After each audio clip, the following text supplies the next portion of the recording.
אבא, אני הולך. מה? לאן אתה הולך, מותק? מה, לחברים? Постой, постой, постой. למה? А кто будет своей работой заниматься? Кто мне помогать будет, а? מה זאת אומרת, אבא? רבקה, פה. Как это? לא עושה כלום היום. Нет, дорогой, давай, иди сюда, давай נו сюда. מה, רציני, אני סידרתי את Ну, הכלים конечно, היום, אני посмотри на הורדתי את этот הכביסה. пол. Ты посмотри на этот נו מה, пол. אבל רבקה פה, הנה, פה מאחורה, יושבת, לא עושה כלום, Ты מסתכלת. со своими друзьями вчера тут наготовил, весь пол не испачкал. Ну теперь все это будет мыть. נו מה, רבקה, נו, что, רבקה, я должен мыть это? לא רוצה לשטוף Вот את ты זה. договаривался сам с Ребеккой. נו מה, И холодильник мы רבקה, должны תשטפי את помыть. זה אחר А כך. потом будешь мне говорить, что опять у меня весь נו, אבל עם холодильник חברים שלי, הם כבר грязный. מחכים לי למטה, נו מה אני Да, и ты אעשה? забыл, что мы должны את תמונה לעשות מה משפחתית. התמונה עכשיו? נו, אנחנו... זה ממהר. לא, אני לא... טוב, אנחנו צריכים לעשות את התמונה כבר! אתה לא תלך לפני שאנחנו נעשה את טוב, נו, אבל התמונה. כמה שניות ותמונה אחת. אין לי לא, כוח.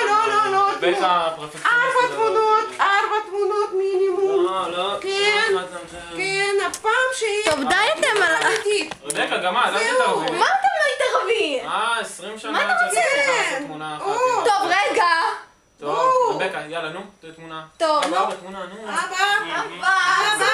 רדי, אל תעשי תסכמי עם סיבוב רבקה קטן. בעצמה שתעשה לא. את הכל. שלה. נו, מובן? למה אני צריך לעשות? גם. אוי. יאללה, נו. טוב, נו רגע, נראה לי... טוב, אני נסתדר עם התמונה הזאת כבר. יאללה, הנה, רבקה אמרה, הכל בסדר, יאללה, אני הלכתי. לאן אתה כבר הלכת? אמרתי לך, נו, ומה עם הרצפה?